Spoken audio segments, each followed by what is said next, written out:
Oakley dokley. Prior to Word 2000, you could only move your insertion point within the area of the document where you already had typed in text. Now with a new feature called Click and Type, you don't have any limitations.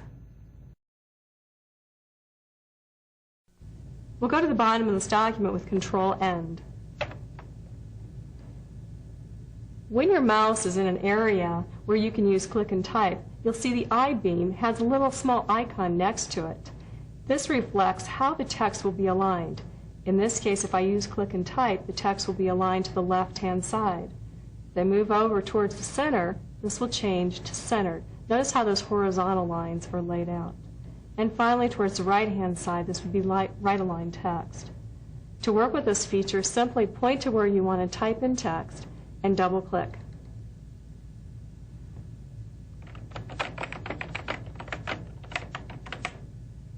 By making this selection, I've actually have added a tab which moved the text over to this location. Let's try one more example on the right-hand side. Just double-click.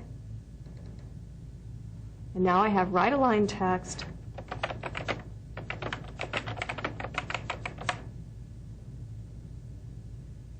In your text as well, if you ever see the green zigzag, that will indicate some sort of grammatical error. As we saw before with the auto spell, you can fix that very easily. Simply point to the text, hit your right mouse button, and here we have an extra space. Simply click left to fix it. The Click and Type feature is only available in the print layout view or the web layout view.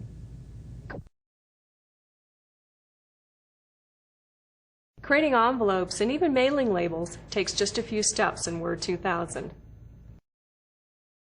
To finish this letter, we'll add an envelope. Press Control Home again to go to the top, and then simply click anywhere into the address because Word needs to know where the address is located so that it can build the envelope from it. Next, we'll go up to the Tools menu and select Envelopes and Labels. By the way, when you see a command that has a ... this tells you it's going to lead you to a dialog box or a list of additional choices. Here we see an envelope already laid out with the delivery address, and the return address comes from our user information on our system. We can elect, if we wish, to omit it. Notice how the preview changes when you do so. This gives you an idea of where the address would be laid out on the envelope.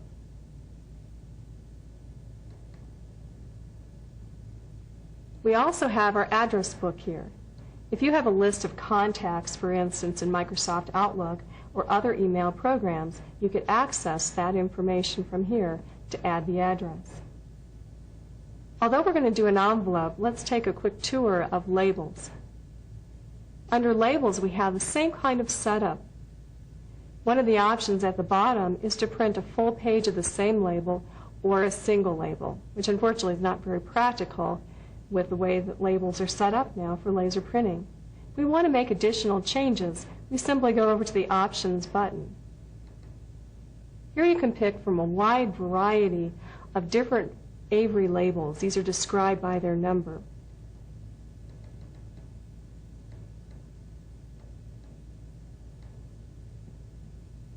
Select the appropriate size and style, and then you can go to OK and continue your work.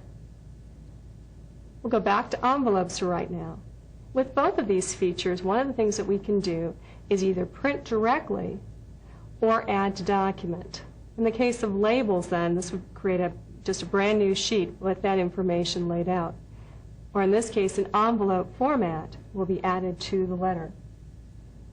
Go ahead and add this to the document so that we can preview our work before we send it to the printer. And here we have our envelope.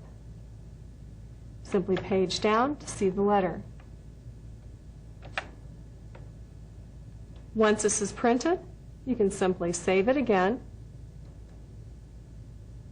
and then close the file.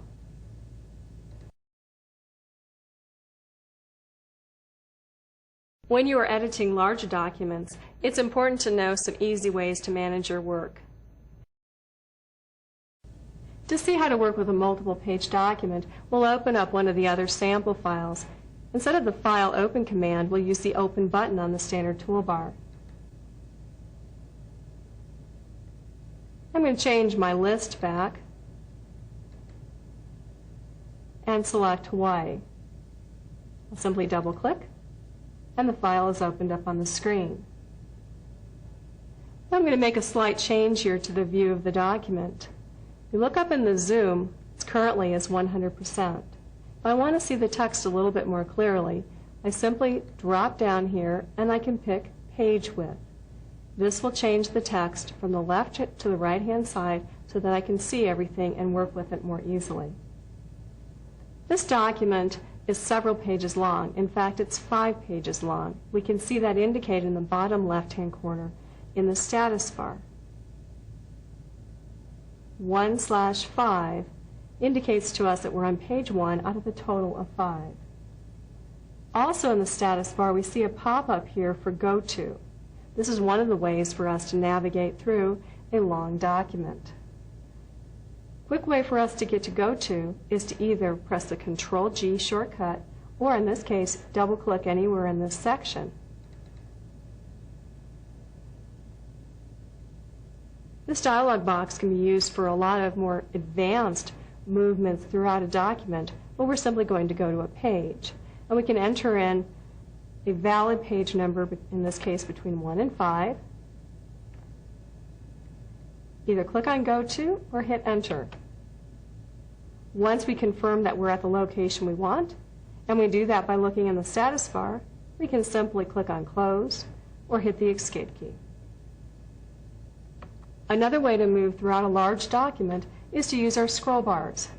Look in the bottom end of the vertical scroll bar. Here we have some buttons to move to the next page and the previous page.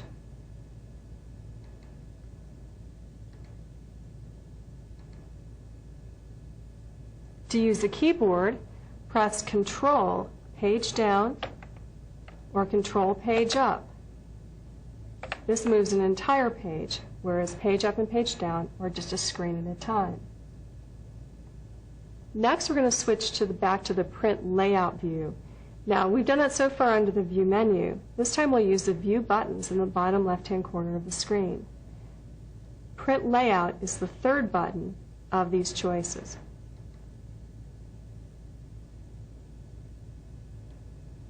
While we're here, we can look at our scroll bar to see proportionally this is about the amount of text that we're viewing out of this entire document. Continuing with the scroll box, press and hold and drag, and you will see that this is a quick way for you to move from one page to another. Just let go when you're on the page or when you see the page that you want. Go ahead and keep this file on screen for future exercises. Now you've had a chance to work on some more of the basics in Word 2000. We opened up documents, looked at different ways to move around the text, made changes to the text, even showed you how to enhance a letter by adding an envelope. And then finally, we looked at working with multiple page documents.